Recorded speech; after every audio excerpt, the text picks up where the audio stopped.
পয়লা April 2024 থেকে প্রত্যেকের bank account থেকে কাটতে চলেছে অতিরিক্ত চার্জ।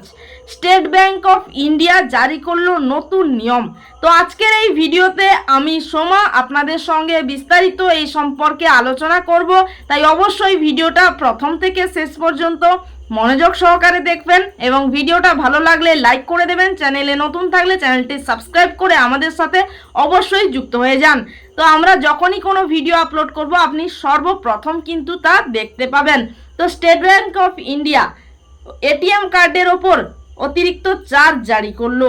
তো বন্ধুরা, স্টেট ব্যাংক অফ ইন্ডিয়া বা এসবিআই হচ্ছে ভারতীয় রাষ্ট্রায়ত্ত ব্যাংকের মধ্যে একটি বা বৃহত্তম। তো এর কিন্তু গ্রাম থেকে শহর প্রতিটি জায়গায় কোনায় কোনায় কিন্তু এর শাখা রয়েছে এবং প্রত্যেকের কিন্তু এই ব্যাংকে অ্যাকাউন্টও রয়েছে। প্রায় কিন্তু 15 কোটিরও বেশি গ্রাহক রয়েছে এই ব্যাংকে। তো এই state bank of India ATM card বা ডেবিট কার্ডের ওপর চার্জ বৃদ্ধি করেছে।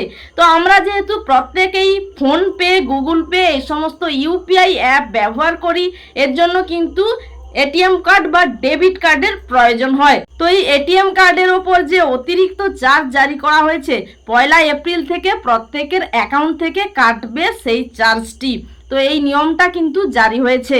তো বন্ধুরা, আমরা কি প্রত্যেকে জানি যে এই state bank of India ATM কার্ডের ওপর কত টাকা চার্জ কাটতো এবং ভবিষ্যতে অর্থাৎ এই চার্জ বৃদ্ধির পরে কত টাকা কাটবে? তো দেখে নিন আপনি। তো আপনার যদি ক্লাসিক বা সিলভার বা গ্লোবাল ডেবিট কার্ড থেকে থাকে, তো তাহলে বর্তমান মেনটেন্স চার্জ হচ্ছে 125 টাকা প্লাস জিএসটি এবং পয়লা এপ্রিল থেকে বৃদ্ধি পেয়ে এটা হবে 200 টাকা প্লাস জিএসটি। এবং যদি জিভা বা গোল্ড বা কম্বো ডেবিট কার্ড থাকে, তো সেক্ষেত্রে 175 টাকা প্লাস জিএসটি বর্তমান চার্জ এবং এটা বৃদ্ধির পরে হবে 250 টাকা প্লাস জিএসটি। এবং প্ল্যাটিনাম ডেবিট কার্ড থাকলে 250 টাকা প্লাস জিএসটি এটা বর্তমান চার্জ, আর এটা বৃদ্ধির পরে 325 টাকা প্লাস জিএসটি এই চার্জটি হবে। এবং এরপরে রয়েছে প্রাইড বা প্রিমিয়াম বিজনেস ডেবিট কার্ড। তো এটার ক্ষেত্রে বর্তমান মেনটেন্স চার্জ হচ্ছে 350 টাকা প্লাস জিএসটি এবং এটা বৃদ্ধির পরে হবে 425 টাকা প্লাস জিএসটি।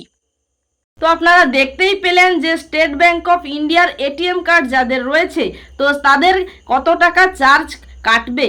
তো বন্ধুরা, অবশ্যই ভিডিওটা কেমন লাগলো কমেন্ট করে জানাবেন এবং অবশ্যই আপনার স্টেট ব্যাংক অফ ইন্ডিয়াতে অ্যাকাউন্ট রয়েছে কিনা কমেন্ট করে জানাবেন। তো বন্ধুরা, আজকের জন্য ভিডিওটা এই পর্যন্ত। দেখা হচ্ছে আর কোনো নতুন একটা ভিডিও নিয়ে। ততক্ষণ ভালো থাকবেন, সুস্থ থাকবেন। জয় শ্রী মাধব।